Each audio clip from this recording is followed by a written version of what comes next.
Kowe iki ngomong apa? Kowe iki ngomong apa? Ya ini kok ngomyah. Entek ya gendul kok. Lambimu ya. Dasih.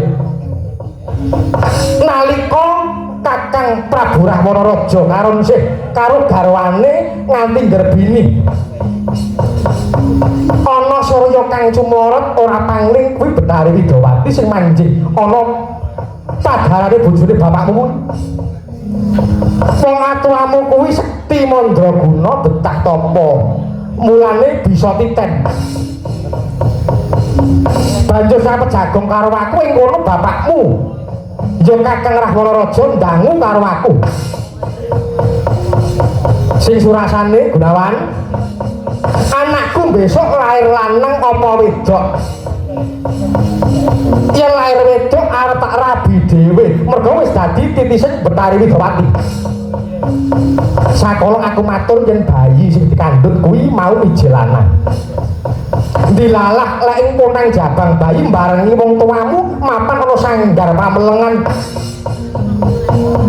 Nyuwun ana ngersaning Sanjang Bathara Kala supaya ibumu nglairake jabang bayi wadon. Dilalah bayi iki mau lair wadon tenan.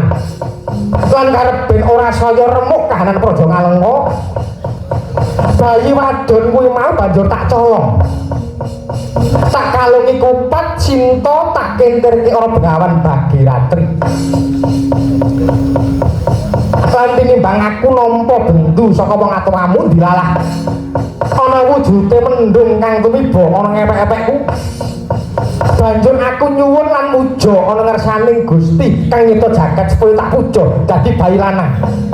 Banjur ditengeri Megananda ya Indrajit ya kowe kuwi lho. Waduh paman. Oh